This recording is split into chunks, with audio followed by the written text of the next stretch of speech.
What's up, guys, and welcome back. This is Brett here from brettdev.com, and in the last video I was at Mark's place. I did a little bit of a tour of his condo, and as you'll know if you watch that video, Mark is an online English teacher and he's staying here in Chiang Mai. That's how he makes his money. And I asked Mark if he'd come on and do a Q&A. So in that last video you guys left a literal ton of questions. I've got them here on this phone. Can I also say thank you very much for all the questions as well, because it was really good that you were able to put all these really useful questions that we're going to go through as well. So thank you very much for that. Yep, and I got a bunch of questions for an email. I sent an email out as well, so we got literally a ton of them here. I'll introduce you to Mark first and just tell you how I know Mark. So we've been friends for 3 or 4 years. Mark used to come to Chiang Mai every 3 months over Christmas, or was it that long? Yeah, 3 months over Christmas and also 1 month in the summer as well. So four months of the year in Thailand. Yeah, and I always say to Mark, like, you need to work online, you need to do stuff online. And when did you try getting affiliate marketing for a little bit or something? Lots of things. I looked at drop shipping. I looked at doing kind of football betting, loads of different things. I just didn't know how to do it, basically. Right. And then eventually I go out to the bar in November. Was it November or December of last year? And Mark's there and he's back and he's... Ding! I'm staying here, I'm teaching online. So that's how Mark started teaching Correct. and stuff like that. But we'll jump straight into the questions because we've got a lot here. So we're just going to go straight into these. So the questions you have, maybe you get some insight if you want to become an online teacher, and Mark can kind of show you the way. So 100%. you have to excuse us as well because it's so hot. Yeah, we were going to sit over here, but we're just on fire. So I've got my little towel. Yeah, and we just came to this little alcove, this little bush. So, okay, here we go. Somebody's asked, do you have a teaching degree or did you get a TEFL certification?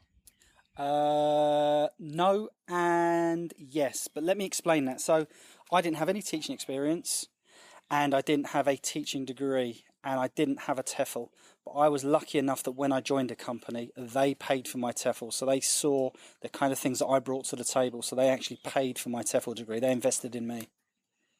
Okay, cool. So you don't need to necessarily have a degree, have a TEFL. The company will pay for it for you or whatever. Yeah, I mean, in an ideal world, you would do, but there are lots and lots of companies out there now, especially now at the moment as well. There are lots of companies that I've seen that don't require anything. I've seen today 3 or 4 companies that say you don't need a degree, a TEFL, or experience. So that's something to bear in mind, which is really important. Okay, somebody else has asked, how competitive is it? I imagine that with half of the planet locked down, everyone is looking for ways to generate income from home. Absolutely brilliant. However, there are millions of Chinese students alone that are just crying out for teachers. So the demand is there. And we're just talking about China. We're not talking about the other countries that want teachers as well. China alone, there are millions and millions and millions of teachers. Millions and millions of students that need teachers. Okay, somebody else has asked, does age matter? Can you start teaching at 40 plus? You may have noticed, right, that I'm not the youngest person. Maybe people are paying you a compliment, mate. I think you're younger than you are. Quite possibly, and I'm hoping you're doing some really good angles on these videos as well. But I mean, I'm 47, and to be honest, that was one of my reservations, because when I'd seen all the teachers on YouTube, they're all young and vibrant, and you know, it was something that put me off initially. However, now that I know what I know, age is not a massive barrier. I think sometimes as well it can kind of go in your favour because they think you're more experienced, you've got a lot more skills to bring to the table. So certainly not, age does not matter. I'd say they probably think you're more reliable as well. 100%, yeah, 100%. You know, if you're younger, they might think, okay, we might have this man or woman for a year, and then they might go off somewhere else and try something else. So, you know, it's not so much of a stopgap for more mature teachers, because it's more of a kind of career, so it can go in your favour. It's interesting that you say that it's not a stopgap. So these companies are looking for long-term people, and the next question is actually, what are the contracts like? Again, that's a brilliant question, because they want you long-term, because a lot of the companies are going to start to pay you more money if you stay over a year and things like that. So they're encouraging you to stay, because also they don't have to keep retraining all the time. They know what you bring to the table. They can almost let you do your thing and teach the children. So it's a really nice thing for them to have people that are going to stay at the company, because you get a proper contract when you join these companies. And somebody said, how many regular students do you have, and how long did it take for you to reach that point? That again, I think this is a brilliant question. Now, after you do your demo interview, you will probably be teaching within 2 weeks. And what tends to happen is you will do a lot of their kind of trial lessons because they want to kind of see you. They've seen you in the demo interview, they've seen you in the interview, but they want to see how you perform in an actual class. And it can take a while to build up what you want, but you will certainly be earning money within the first 2 or 3 weeks after taking your demo lesson, and they'll give you enough trial lessons. And if you can show them that you're this really energetic and vibrant teacher, then it's in their interest to give you lots of clients. It's a hard question to answer because it's all about the individual, but if you're energetic, they're going to want you teaching children because it's going to be really good for their brand. Okay, cool. And somebody else has asked, how many I already asked that one. There's an echo in here. Yeah. Okay, cool. And somebody else has asked, what is the ratio for teaching kids versus adults? There are schools out there that do. I assume you mean, are there still schools where you can teach adults? I'm assuming that's what that question's talking about. Yeah, it might be asking. What are the? I don't know. What are the ratios of that you teach kids and adults, or what are the ratios of the schools? Maybe you can answer both. Yeah, I mean, what you'll find is the majority of teaching online for Chinese people will be Chinese students. However, there are companies where you can teach adults as well. I thought about doing it, but the company that I work for, they just deal with children. So this might answer another question I think I've seen as well. So I'll teach children from the ages of 3 up until the ages of about 12 or 13. But there are certainly companies out there where you can teach adults. So if that's your thing and you can't stand children, there are certainly jobs out there. There aren't as many.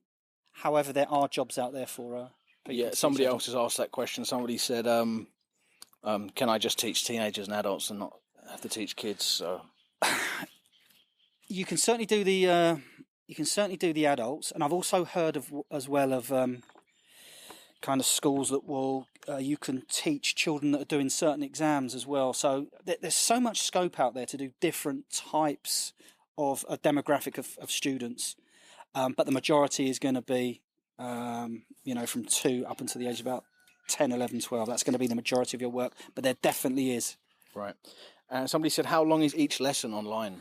Another good question. Again, it depends on the company. My company, we have 25-minute lessons, and we also have 50-minute lessons. And you'll have anything in between. You don't tend to have lessons that are an hour long. So most companies will go from about 25 minutes, 30 minutes, 45 minutes or 50 minutes. They tend to be the classes, which is quite good because then if you do a 50-minute lesson, for example, they will schedule the next lesson on the hour again. So you have this 10-minute slot between each lesson you do where you can go off and have a drink, go to the toilet, whatever you want to do. Yeah, so it sounds like a good opportunity for people to do online. We have so many questions, guys. We could stand here all day long doing this. We could probably at least stand here for an hour or two, 100%. answering these questions. One other question there was which I think is a really good one, just to finish up, is somebody said, do you support yourself entirely on online teaching? 100%. I don't do anything else. Right. Which is brilliant. So my teaching gives me a good amount of disposable income. It allows me to live in this really hot place and do interviews in bushes, which is really great. But no, it's just teaching. I don't do anything else at all. And I want to pick up on another question that was asked that you didn't have in your list. Had I done this before? Yes. I had never ever taught online English or anything like that. I hadn't taught online at all. The only kind of thing I'd done really was sports coaching, so I didn't have a lot to bring to the table, to be honest. But here I am, almost a year and a half later, with a good salary, living in this amazing place. So I hardly had anything to kind of show to them, really. And you love it, right? Oh, yeah. Every single day is really enjoyable. I have regular clients that I have through the company. It's fun every day. You're dealing with children who are really upbeat. It's really, really good. And I only work a short amount of time a day. I mean, today, for example, after I finish these videos, so it's 2:30 now, I'll go off and teach from 5 until 8, and then that's my day done. So I've got the whole day to myself, got the evening to myself, and it's... what I really like that you told me is that you were saying to me, when you put that laptop lid down, you don't think about it. Yeah. That's a really cool thing. Yeah. If you're working online, often you carry a lot of responsibility. Yep. People think because you're online, you're on call 24/7. Yep. But that's a really nice thing, I thought. And also, I'm going to answer that one as well. And there was another question as well that I want to just kind of touch on as well. And you're right. There are so many jobs that we have in our lifetime that as soon as the end of the day comes, whether it's a 5:30 finish or you're working online, you're still kind of thinking about what you're doing. And like Brett says, as soon as my lesson's over, my laptop lid goes down, and then half hour later, I'm with my mates, I'm playing some pool, I'm watching some football, I'm having a beer. I'm not even thinking about what I'm doing. And the other point I want to raise as well is someone mentioned something about homework in the questions, which was another really good question. So, obviously I'm a teacher. What other type of work do I need to do around that? Now, it's always a good idea to have a look at your lessons before you do them, so there are no surprises. But for me, that takes, for every lesson I do, I might spend 5 or 10 minutes working through the slide, thinking of questions, writing them down, so that when I get into that lesson, I'm prepared. So that's all I do before the lesson. Some of the lessons after, you'll have to do feedback or mark homework, but that's literally really, really quick. The platforms that these companies work on are really intuitive. You can then click on buttons on there, and then you can put some text in, and you're literally done. So you're looking at 10 minutes before to review your lesson, and maybe 5 minutes after the lesson. So there's not massive amount of stuff that goes in around that. You're basically just doing a small amount of preparation, a little bit after, and then your lesson, and that is it. And then you're switching off. Nice. And guys, as you can see, Mark is super, super passionate about this teaching. When he came back in November, December, you were just like hype, like super hype. And we're going to go deeper on this. We're going to do more. So what I'll do is I'll put a link in the description, and we've actually had something planned for a little while. But that link in the description, we're going to answer, or Mark's going to answer all of your questions related to online teaching. He's going to tell you how he became an online teacher, how you can become an online teacher, how you can get into it if it's something that you're interested in. Like I say, that's all going to be in the link in the description. Do you mind me just butting in there, Brett? Sure. The reason why I was so hyped was the fact that I'd looked for such a long time to do something online, something that I could do. Now, I can't do programming languages, I can't design things online. Drop shipping was quite tough because you have to think of the ideas and everything like that. So everything I looked at and I tried to do, I didn't think I'd be very good at. This was something that I could kind of teach myself, hit the ground running and be good at with very little experience. And that's what got me so hyped. I wouldn't say it was so easy, because that's really arrogant to say, but it wasn't a difficult process once I knew what to do, And that's why I'm so excited about it. And when I speak to people now about becoming a teacher, especially in this climate and day and age, I think it's a perfect answer. And we talk about disposable income as well.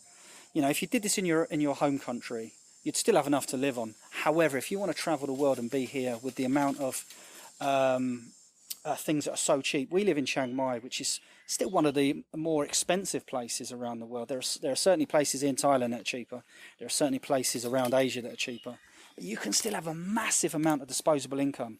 So can you imagine having 80%, 70% disposable income every single month from your job to do what you want with? Yeah, I just sent that out in the email. If you guys are watching and you came through the email, last week I sent an email because the video I did was about your condo. Yeah. And it's just ridiculous. Like when you factor in how cheap your cost of living is and then how much you earn, you make like 80, 90% disposable income or whatever. Correct. Yeah, exactly that. Because things are so cheap out here, but it's also because of the fact you're earning a pretty decent wage as well for not many hours. I'll work about 20 hours per week. I try not to do too much of that because I just want to enjoy myself, but that's still enough to give you a really good living. You could even get by in Asia on doing 10, 15 hours a week if you wanted to. You could quite easily do that. You quite easily. 10 easy. And the thing is, when you join a company, they're going to want you to give 8 hours a week anyway. So that's the kind of minimum that you're giving to them. So it works really, really well. And also the time differences are perfect to allow you to do so much stuff. Yeah. Imagine having a job where You don't have to set your alarm to get up, but then you can just go down to the coffee shop or go down to the bakery and have some food, or go down and do whatever you want. Then maybe go for a swim, then go to the gym, then meet your friends, then do a couple of hours That's work. what we do. Yeah. We hang out in the pool nearly every day. If only there was a job, right, where you could do that. And then in the evening, once you've finished, you can then go out and watch some football or And do drink whatever beer you and hang out in bars. want. Why am I not doing this job? Well, not right now, Corona. Yeah, We exactly. can't wait to get back to it, can we? But But it fits in with so many lifestyles. And also, you know, imagine if you've got a young family as well and you want to spend more time with them. You know, we kind of think of it from our selfish point of view and, you know, come and do this because it's brilliant. But imagine if you've got a young family, you want to spend more time with a young family as well. I think that's a brilliant... I say this to my sister all the time because she's a teacher. She's an actual teacher in an actual class, but she should be doing it online. She get paid, it's the thing, she get paid more if she did it online. But she gets up and she has for every lesson she does like 2 hours of of fucking paperwork. Yeah, stuff like that. See, this is what I like, is the preparation time before and after is absolutely minuscule. Yeah. You know? I think we'll wrap it up there, man, because like I said, we could just go on forever. Yeah. I'm going to leave a link in the description. We have created other content around this already. We sat down, we did a big interview, how Mark kind of got into it. And then there's another like 9-10 videos of all the most commonly asked questions that we haven't addressed here. Yeah. There's just tons of content. If you click the link in the description of this video, you'll get access to it. But thank you very much, Mark, for doing this. And hopefully, if this is a topic that you are interested in, guys, then this might give you some insight. It could be something you pursue. Exactly. So, yeah, until next time. Cheers, guys. Take care. Peace. Bye.